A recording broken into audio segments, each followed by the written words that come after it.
Welcome to the coolest stuff on the planet. Buenas tardes and bienvenido a nuestro programa Coolest Stuff on the Planet. Me llamo Kathryn. Nice, Kathryn. Good job.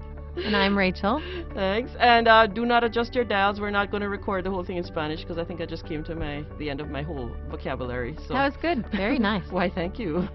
The reason Kathryn is trying out her Spanish is that we're going to talk about Panama today, the country. And Matt and I had talked earlier about the Panama Canal, but we didn't get to talk too much about the country itself, which was kind of a shame. So that's what Kathryn and I are going to do today.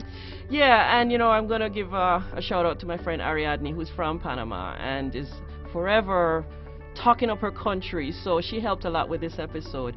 And one of the things I asked her is like, why people go to Panama and what's interesting about it? And she mentioned that they just have this mix of cultures. They have African culture, Latin American culture, Indian culture, but yet it's a very modern, very developed city, which a lot of people may not know. It's a big business center, and yet it's still kind of inexpensive place to live, so it's got all of that going for it. Sounds like a nice place to visit. Yeah, definitely.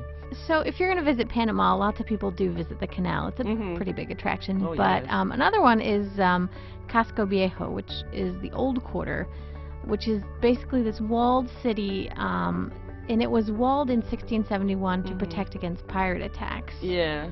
But it's so well preserved, basically, that in 2003 it was made a UNESCO Heritage Site. And so it's just become this sort of hub of renovation and revitalization and tourism. Yeah, they have all those nicely preserved buildings, and they also have a lot of restaurants and shops and things like that. And another interesting place is the Sandblast Islands, which is on the Caribbean coast of Panama. There's about 379 islands there with about 49 inhabited, and they're inhabited by the Kuna Indians, which are the largest tribe there in Panama. And they've kept their own language, culture, all of that intact, and it's really cool because it's not a very touristy place. You can see the people still live pretty much as they did in the past.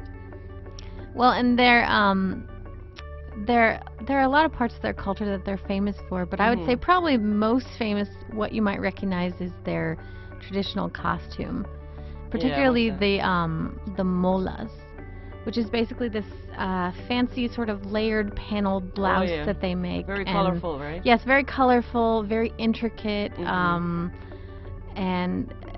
very much associated with the Kuna. And in fact, I was reading that this mola, it's not just famous for being beautiful and symbolic. It helped them gain their autonomy in the early 20th century. Oh yeah. Because the government was trying to sort of westernize and assimilate them, and one of the ways they did that was they were going to make them stop wearing the molas and the traditional outfit.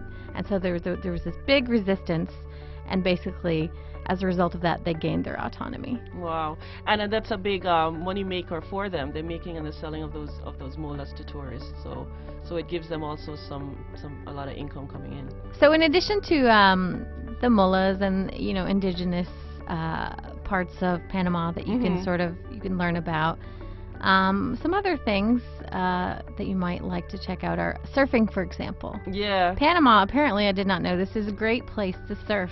I did not know that either. I guess it has some of the best surfing conditions in Central America. Yeah, it does. And what's interesting about Panama, if you think about it geographically, the Pacific Ocean's on one side, the Atlantic Ocean is on the other side. So you have the strong currents like the Pacific Ocean would have. So if you like that kind of rough surfing, and then on the other side, on the Atlantic side, you have this archipelago of islands called Bocas del Toro, and they also have surfing conditions, different types, more gentle waves, also more Hawaii-style waves. They have the big ones. The big ones, and they have that all there, and the water is very clear and beautiful. So, yeah, apparently it's a huge mecca for surfing. So in Panama, you're going to find a lot of different foods because Panama has such a mix. You have Afro-Caribbean, you have Spanish, you have some American influence, you have just a whole bunch of stuff. The things you're going to find plantains, you're going to find ceviche, a lot of seafood, empanadas. A lot of things you see in a lot of the Latin American countries. Yeah. But one dish that is at least the way it's prepared, that's particular to Panama is called Sankocho. And I was reading that there are different versions of Sankocho throughout the Central and Latin America. But in Panama, their version it's a chicken dish, and it has herbs and vegetables and a lot of regional flavors.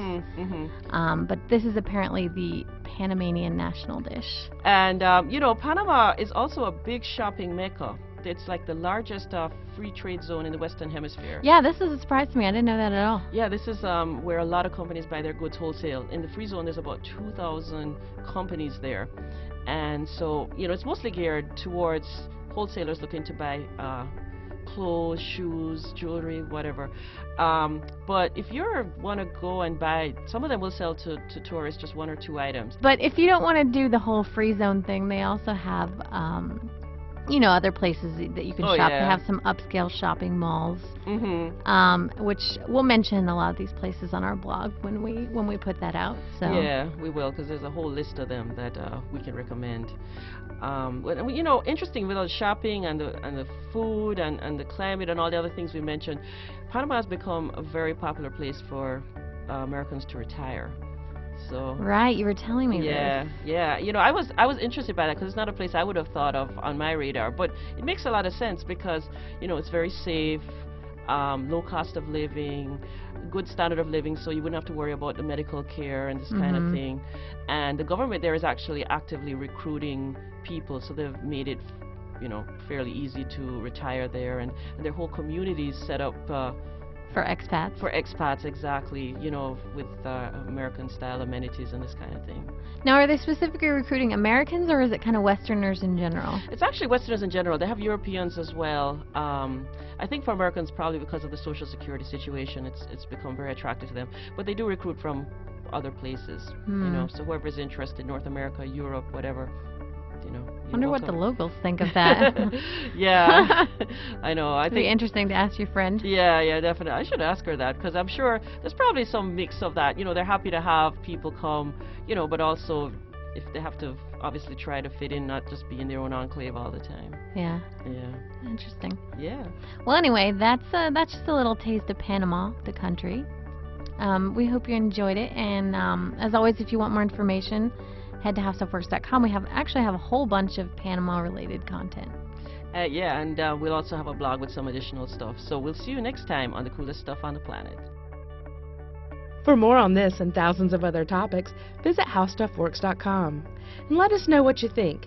Email travelpodcast@HowStuffWorks.com. Don't forget to check out our other podcasts, free on iTunes.